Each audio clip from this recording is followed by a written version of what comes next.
नमस्कार और स्वागत है। आज हम एक ऐसी खामोश बीमारी की बात करेंगे जो धीरे धीरे बिना पता चले लाखों लोगों की दुनिया में अंधेरा भर देती है। इसका नाम है डायबिटिक रेटिनोपैथी। चलिए इसको थोड़ा और गहराई से समझते हैं। सोचने वाली बात है ना।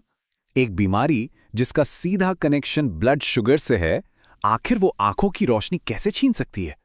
कहां से जुड़ा है ये कनेक्शन? आज इसी गुत्थी को सुलझाने की कोशिश करेंगे। अच्छा, इस पूरी प्रॉब्लम को ठीक से समझने के लिए ना सबसे पहले उस जगह को जानना जरूरी है जहां ये सारी गड़बड़ होती है। मतलब हमारी आंख का वो हिस्सा जिसे हम कहते हैं रेटिना। रेटिना को ना आप अपनी आंख की फिल्म समझ लीजिए, या फिर जैसे डिजिटल कैमरा में एक सेंसर होता है, बिल्कुल वैसा ही। यही वो पार्ट है जो रोशनी को, लाइट को कैप्चर करता है और उसे सिग्नल्स में बदलता है। ये सिग्नल्स फिर ब्रेन तक जाते हैं और तभी हमें तस्वीरें दिखती हैं। बेसिकली इसके बिना सब कुछ अंधेरा है, सिंपल। तो अब हम समझ गए कि रेटिना कितना कितना जरूरी है। चलिए अब देखते हैं कि डायबिटीज इस इतने महत्वपूर्ण हिस्से पर कैसे हमला करता है, कैसे इसका सबसे बड़ा दुश्मन बन जाता है। प्रॉब्लम की जड़ बिल्कुल सिंपल है।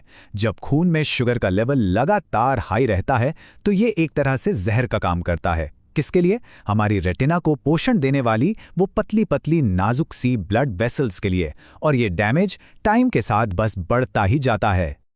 और इस डैमेज का सबसे पहला साइन जो डॉक्टर्स देखते हैं वो है माइक्रो एन्यूरिज्म्स। अब ये क्या चीज है? ऐसे समझिए जैसे खून की नसों में छोटे छोटे कमजोर गुब्बारे बन गए हों। और प्रॉब्लम यह है कि ये गुब्बारे लीक कर सकते हैं और बस यहीं से असली कहानी शुरू होती है। लेकिन ये जो छोटी मोटे लीक्स है ना, ये तो बस शुरुआत है, एक वार्निंग साइन। अगर इस स्टेज पर ध्यान नहीं दिया गया तो समझिए कि डैमेज बहुत तेजी से बढ़ने वाला है। ये डैमेज आमतौर पर 3 स्टेजेस में आगे बढ़ता है। पहले खून का रिसाव, फिर नसों में ब्लॉकेज यानी रुकावट, और आखिर में बॉडी खुद एक गड़बड़ तरीके से इसको ठीक करने की कोशिश करती है, जो चीजों को और बिगाड़ देता है। चलिए एक एक करके इन तीनों स्टेजेस को देखते हैं।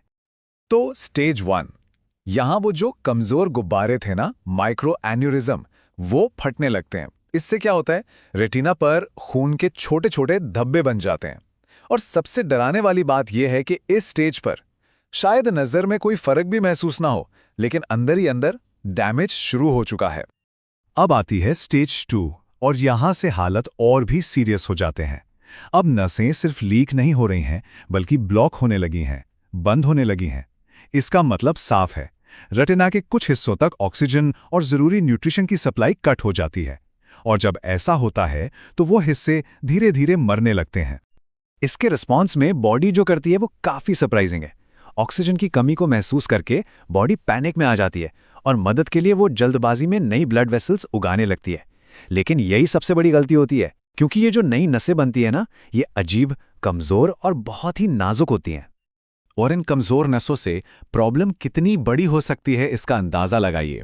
इनसे आंख के अंदर बहुत ज्यादा ब्लीडिंग हो सकती है, इतनी कि अचानक से पूरी नजर जा सकती है। ये एक फुल ब्लोन मेडिकल इमरजेंसी है। तो ये तो थी पूरी प्रॉब्लम कि चीजें कैसे बिगड़ती हैं। लेकिन एक अच्छी खबर भी है। गुड न्यूज ये है कि मॉडर्न मेडिकल साइंस के पास इस डैमेज को रोकने और इंपॉर्टेंटली नजर को बचाने के लिए काफी इफेक्टिव तरीके मौजूद हैं। डॉक्टर्स के पास इस दुश्मन से लड़ने के लिए आप कह सकते हैं कि 3 पावरफुल हथियार हैं।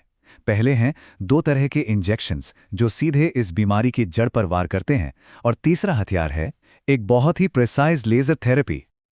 चलिए इंजेक्शंस को समझते हैं। जो एंटी वीईजीएफ इंजेक्शंस हैं वो सीधे उस केमिकल सिग्नल को ब्लॉक कर देते हैं जो नई खराब नसें बनने के लिए कहता है। बेसिकली और नसें मत बनाओ का मैसेज देते हैं।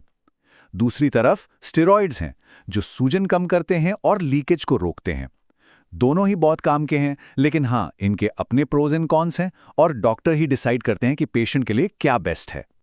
अब आते हैं लेजर थेरेपी पर। ये एक बहुत ही स्मार्ट तरीका है। इसमें डॉक्टर्स लेजर की एक फोकस्ड बीम से 2 काम करते हैं। या तो जो नसें लीक कर रही हैं उन्हें सील कर देते हैं, जैसे वेल्डिंग होती है, या फिर रेटिना के उन हिस्सों को ट्रीट करते हैं जहां ऑक्सीजन नहीं पहुंच रही। इससे होता यह है कि बॉडी को वो सिग्नल मिलना बंद हो जाता है जो उसे नई खतरनाक नसें उगाने के लिए उकसाता है। तो ट्रीटमेंट्स तो हैं और काफ़ी अच्छे हैं, लेकिन एक बात हमेशा याद रखनी चाहिए, सबसे अच्छा इलाज हमेशा रोकथाम यानी प्रिवेंशन ही होता है। तो सवाल यह है कि इससे बचा कैसे जा सकता है? और यही इस बीमारी का सबसे धोखेबाज पहलू है कि शुरुआत में इसके कोई सिम्टम्स नहीं होते, बिल्कुल नहीं। नज़र एकदम ठीक लगती है, जबकि अंदर ही अंदर परमानेंट डैमेज शुरू हो चुका होता है। जब तक नज़र में कोई फर्क महसूस होता है, तब तक अक्सर काफ़ी देर हो चुकी होती है। और इसी एक अहम सवाल के साथ हम आज की ये चर्चा खत्म करते हैं। डायबिटीज से जूझ रहे लाखों लोगों के लिए ये बात समझनी बहुत जरूरी है। सिर्फ ब्लड शुगर कंट्रोल करना जरूरी है, पर काफी नहीं है। इस खामोश चोर को जो नजर चुरा लेता है, उसे रोकने का एक ही सबसे आसान तरीका है, रेगुलर आई चेकअप्स। तो सवाल यह है कि क्या ये एक प्रायोरिटी है?